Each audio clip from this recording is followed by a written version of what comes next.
والأرض وجعل الظلمات والنور ثم الذين كفروا بربهم يعدلون هو الذي خلقكم من طين ثم قضى أجلا وأجل مسمى عنده ثم أنتم تمترون وهو الله في السماوات وفي الأرض يعلم سركم وجهركم ويعلم ما تكسبون الحمد لله الذي لم يتخذ ولدا ولم يكن له شريك في الملك ولم يكن له ولي من الذل وكبره تكبيرا والصلاة والسلام على خير خلقه محمد وآله وأصحابه أجمعين.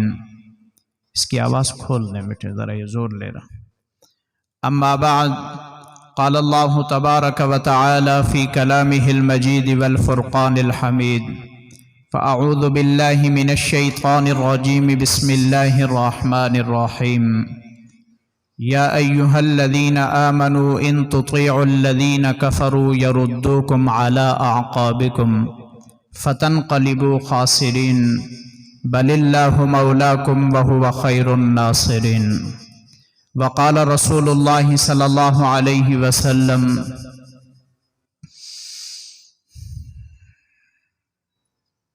لا طاعة لمخلوق في معصية الخالق او كما قال النبي عليه الصلاة والسلام. محبت و عقیدت کے ساتھ حضور پاک صلی اللہ علیہ وسلم کی ذات اقدس پر درود پاک. اللہم صل علی سیدنا و مولانا محمد وعلی آل سیدنا و مولانا محمد وبارک وسلم وصل علیہ. میرے محترم بھائیوں اور دوستوں،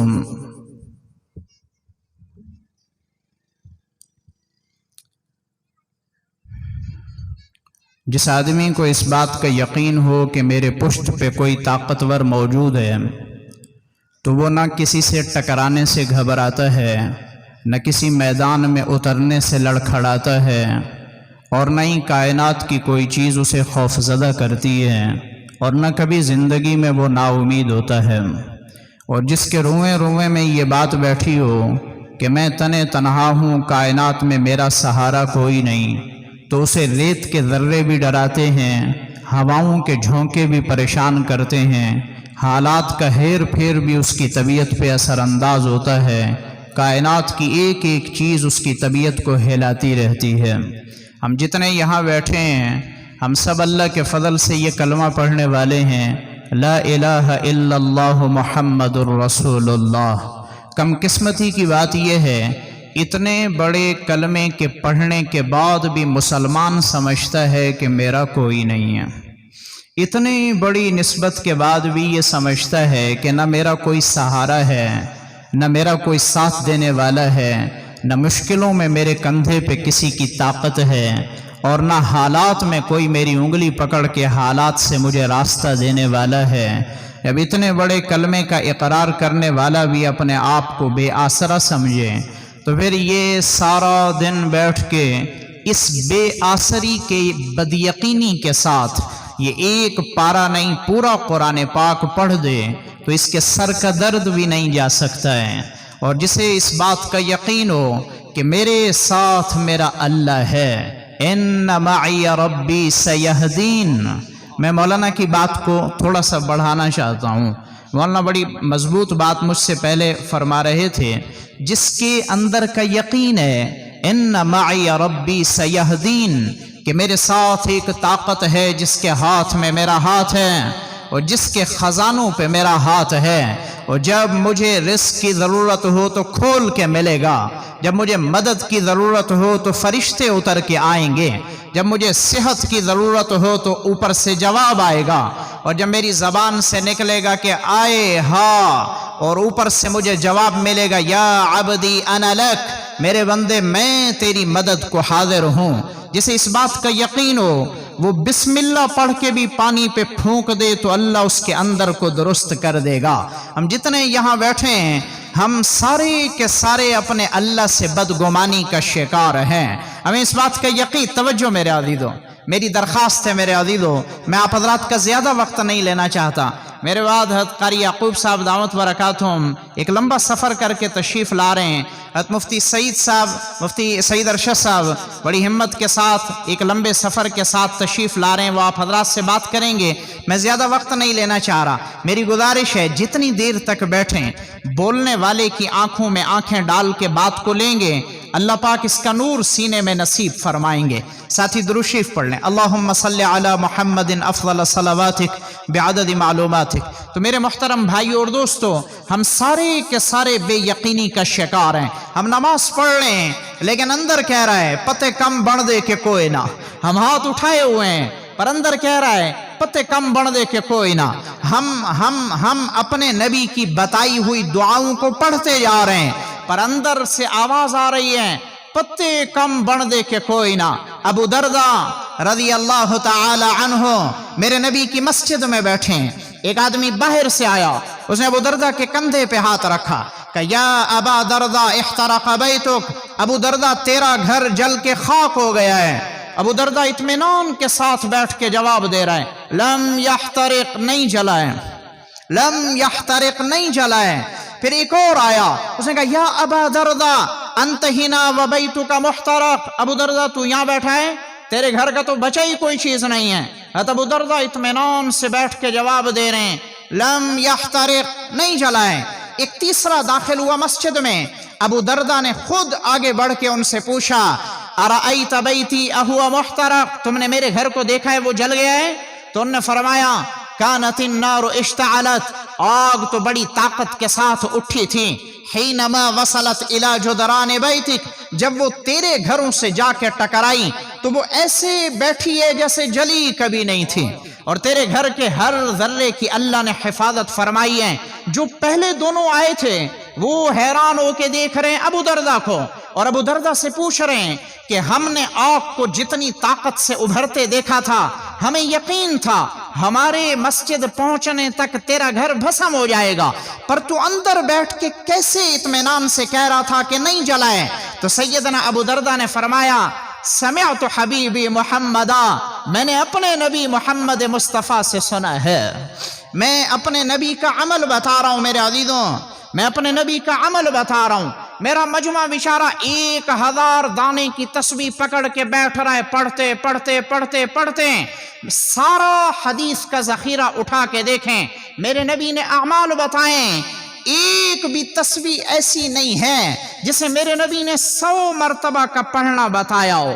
گنتی میں 33 مرتبہ سبحان اللہ، 33 مرتبہ الحمدللہ، 34 مرتبہ اللہ اکبر.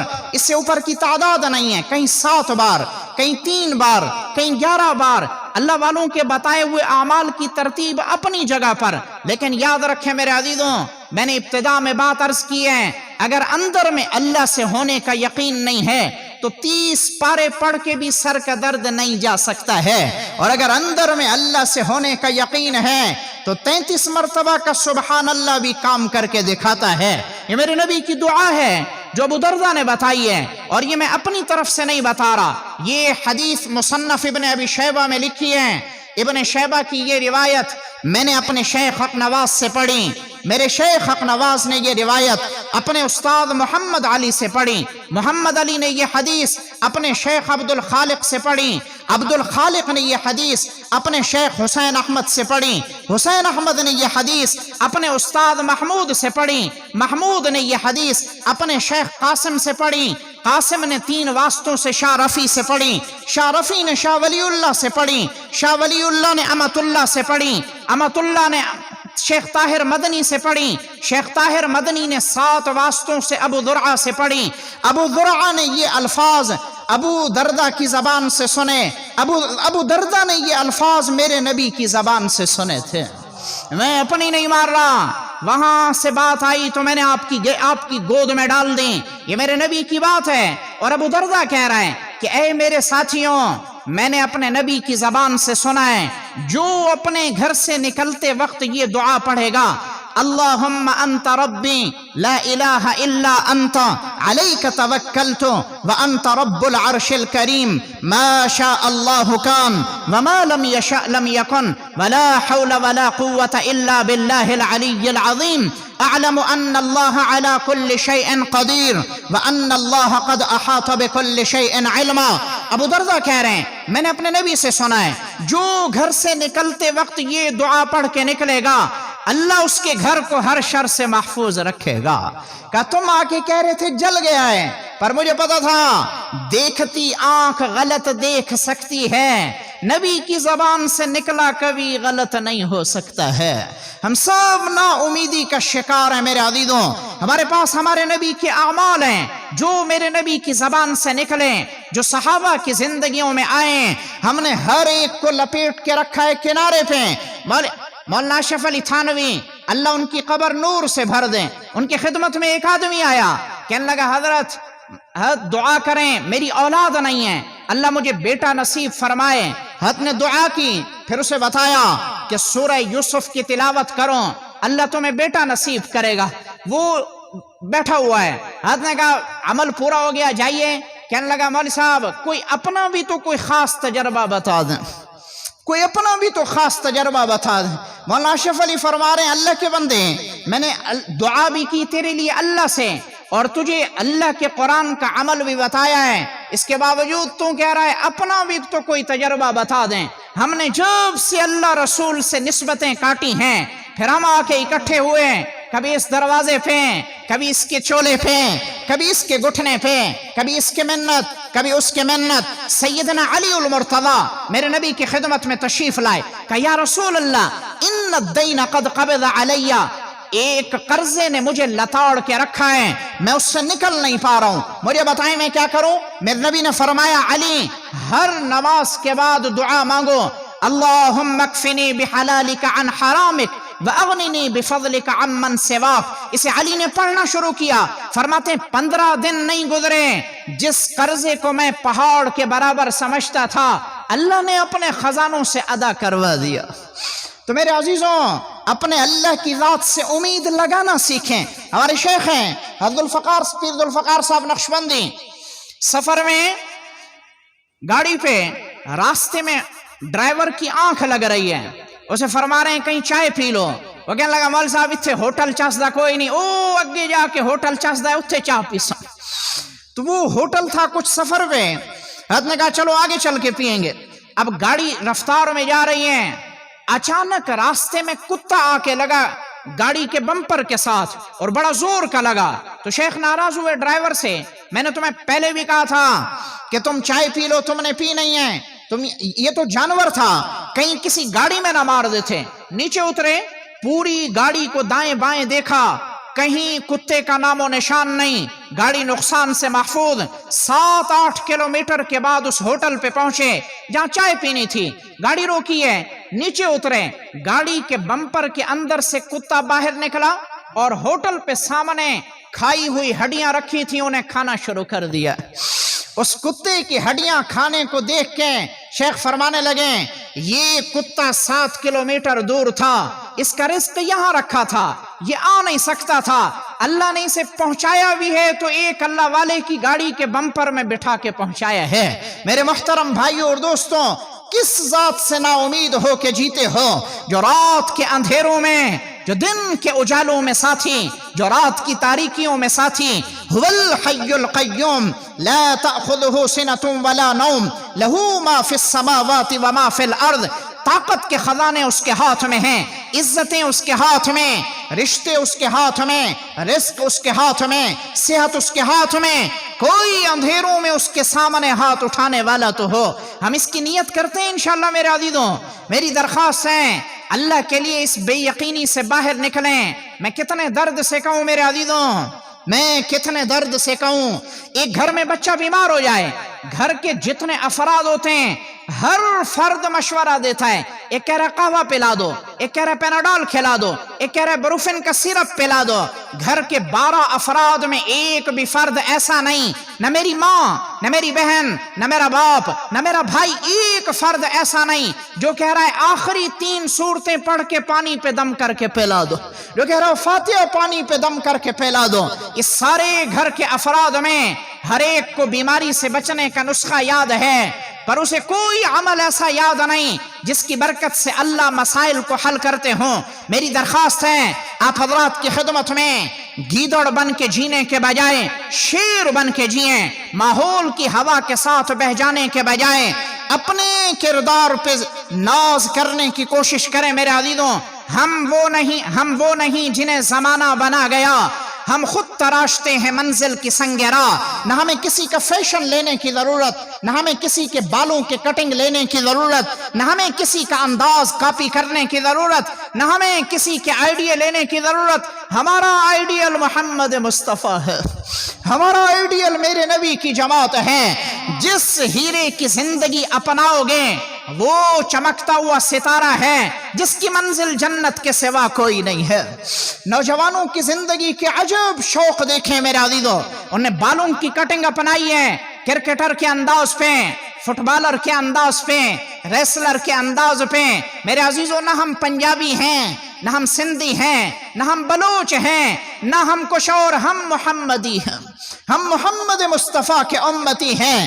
اپنے نبی کی زندگی کو زندگی میں لا کے جب کائنات میں چلو گے، اٹھتے قدموں پہ اللہ کائنات میں ہدایت کی ہوائیں چلائے گا۔ ہمارے یہاں رائمنڈ میں 2002 میں ایک یہودی آیا سفر کر کے، اور کوئی 10-12 دن رائمنڈ مرکز میں رہا، مرکز کے اعمال دیکھنے کو۔ جب جانے لگا، حضرت مولانا جمشید رحمت اللہ علیہ سے ملاقات کی، کہنے لگا مول صاحب 12 دن آپ کے دسترخوان پہ کھانا کھایا ہے، 2-4 چیزیں بتانا چاہتا ہوں آپ حضرات کو، آپ کا نمک حلال کرنے کے لیے، اسے آپ حضرات لے لیں، آپ حضرات کو فائدہ ہوگا۔ انہوں نے کہا فرمائیے۔ کہنے لگے پہلی بات، جہاں کہیں نماز کا وقت ہوتا ہے آپ کی جماعت کے ساتھی کپڑا بچھاتے ہیں، جماعت کے ساتھ نماز پڑھتے ہیں، ایک امام پیچھے مقتدی، کہ یہ جماعت کی نماز کبھی نہ چھوڑنا۔ کہ آپ کو پتہ نہیں ہے یہ کتنا بڑا خنجر ہے جو کفر کے سینے پہ چلتا ہے۔ جب ایک امام کے کہنے پہ مجمع رکوع میں پھر اسی ایک آواز پہ کھڑا ہو، پھر اسی ایک آواز پہ سجدے میں جائے، کہ ہم حیران ہوتے ہیں، ہمارا دل چر کے آتا ہے مذہب کی طرف، کہ اسے کبھی نہ چھوڑنا۔ ہم اتنی بڑی اجتماعیت اسے برداشت نہیں کر سکتے، اسے اپناتے رہیے گا۔ کہ دوسری صفت، کہ یہ داڑھی، یہ سفید لباس اور یہ پگڑی، اس حلیے کے ساتھ جب مجمع راستے سے گزرتا ہے، یہ حلیہ ہمیں کھینچ کے اپنے طرف لاتا ہے، ہمیں نہیں پتا کہ اس میں کیسی کشش ہے۔ محمد بن حسن شیبانی فقہ حنفی کے نوجوان فقیہ ہیں۔ محمد بن حسن شیبانی ایک ہندو نے دیکھ رہا ہے اور ٹکٹکی باندھ کے دیکھ رہا ہے، پھر ان سے پوچھ رہا ہے کون سے مذہب کے آدمی ہو؟ کہنے لگے میں مسلمان ہوں۔ وہ کہنے لگا مسلمانوں کا چھوٹا محمد اتنا خوبصورت با کردار ہے، ان کا بڑا محمد کتنا شاندار ہوگا۔ اس حلیے کے ساتھ مسلمان جہاں جائے وہ اپنے حلیے کے ساتھ کائنات میں مذہب کا داعی ہے۔ میری درخواست ہے آپ حضرات کی خدمت میں، میرے محترم بھائیوں اور دوستوں، نہ جانے کس گلی میں زندگی کی شام ہو جائے، کائنات کی آنکھ لٹنے کی اور کائنات میں سانس کے ڈورے کی جان سے کٹ جانے کے وقت کی خبر نہیں۔ اس سے پہلے کائنات میں میرے عزیزوں، جانوروں کی خدمت کرتے کرتے مر جانے کے بجائے، مٹی کی محنت کرتے کرتے زمیندار بن کے مرنے کے بجائے، میڈیکل کی لائن پہ محنت کرتے ڈاکٹر بن کے مرنے کے بجائے، یاد رکھیں میرے عزیزوں، سارے شعبے خیر کے ہیں، لیکن زمیندار بن کے مرنا کمال نہیں ہے، تاجر بن کے مرنا کمال نہیں ہے، ڈاکٹر بن کے مرنا کمال نہیں ہے، دیندار بن کے مرنا کمال ہے۔ اپنی زندگی میں دین کا لانا کائنات کا آسان ترین طریقہ ہے۔ یہاں بیٹھ کے نیت کریں میرے عزیزو، آج تک جھوٹ بولا، نیت کر کے اٹھیں آج کے بعد یہ زبان کبھی جھوٹ نہیں بولے گی، نیت کر کے اٹھیں یہ آنکھ کبھی نامحرم پہ نہ اٹھے گی۔ میرے نبی نے فرمایا ان الزنا فہو الدین، زنا تمہارے کندھوں پہ قرض ہے، جب تک وہ قرضہ دو گے نہیں تب تک یہ آنکھ بند نہیں ہو سکتی ہے۔ ہمارے یہاں دیواریں اونچی کی جا رہی ہیں، دروازے بڑے لگائے جا رہے ہیں، دیواروں کو اونچا کیا جا رہا ہے، ہمارے گھر کی عزت محفوظ ہو جائے۔ یہ میرے نبی کا منبر ہے، میں ذمہ داری سے کہتا ہوں تم گھر کی دیواروں کو 15 فٹ پہ لے جاؤ اور اپنی آنکھ کو آوارہ کر دو، تمہاری عزتیں کبھی نگاہوں کے اٹھنے سے نہیں بچ سکتی ہیں۔ ان دیواروں کو گرا دو اور ان رکاوٹوں کو ہٹا دو، اپنی آنکھوں کو جھکنا سکھاؤ۔ جو آنکھ تمہاری عزت پہ اٹھے گی اللہ اس آنکھ پہ فالج گرائے گا۔ ہم نے اتنا بے جان سمجھا اللہ کے نظام کو کہ ہماری آنکھ آوارہ ہو اور ہمارے گھر کی عزتیں محفوظ ہوں، ناممکنات میں سے ہے، اور ہماری آنکھ کسی کی عزت پہ نہ اٹھے اور اللہ ہماری عزتیں اجڑوا دے، نہیں ہو سکتا ہے۔ تو نیت کر کے اٹھے میرے عزیزوں، آج کے بعد یہ آنکھ کسی نامحرم پہ نہ اٹھے گی۔ وہ پیشانی کیا ہے جو میرے اللہ کے دروازے پہ جھک نہ پائے؟ جمعے کی نماز، آئے ہائے ہائے ہائے، جمعے کی نماز۔ دیہات کا آدمی جمعے کے دن کپڑے شاپر میں اور وہ نکل رہے ہیں اڈے تے ون کے حجاماتی بنوے سوں دھاسوں اسے جمعہ ہی پڑھ سوں، جمعہ پڑھ کے فارغ ہوئے، اگلے جمعے تک سجدے کی چھٹی۔ کیا پیشانی ہے جسے سجدے کی لذت نصیب نہ ہو؟ اس پیشانی کو مسجد کے مصلی کا عادی کر جائیں۔ یا میری ماں بہن بیٹی پیشانی کو جھکاتی ہے گھر کے چار دیواری میں اور میرا مرد جھکاتا ہے مسجد میں۔ میرے عزیزوں، علاقے کے ایم پی اے کے ڈیرے پہ اٹھنے بیٹھنے والا اس پہ کوئی ہاتھ نہیں اٹھاتا، وہ کہتا ہے اے فلانے دا بندہ ہے، یہ ہوتے ہاتھ نہیں شاونا۔ جو اللہ کے ڈیرے پہ آنے جانے والا ہو نہ اس پہ کسی کا ہاتھ اٹھتا ہے نہ اس پہ کسی کی نگاہ اٹھتی ہے۔ تو ہم اس کی نیت کرتے ہیں انشاءاللہ میرے عزیزوں، ایک مرتبہ زبان سے کہہ دیں یا اللہ ہمیں معاف کر دے۔ آپ میں جوان بھی ہیں، سفید بالوں والے بھی ہیں، اور ایصال ثواب کے لیے ہمارے ان سارے علاقے والے ساتھیوں نے ماشاءاللہ مل کے جو عنوان جو پروگرام ترتیب دیا ہے، جس نسبت پہ دیا ہے، آپ کی توبہ قبول ان سارے کائنات سے رخصت ہونے والے مہمانوں کی مغفرت کا سبب بن جائے گا۔ دل کی گہرائیوں سے کہیں یا اللہ ہمیں معاف کر دے، اللہ جزائے خیر دے۔ آپ حضرات نے توبہ قبول بولا، اللہ نے دیکھا، فرشتوں نے لکھا، اللہ مجھے آپ کو اس پہ جمنے کی ہمت نصیب فرما دے۔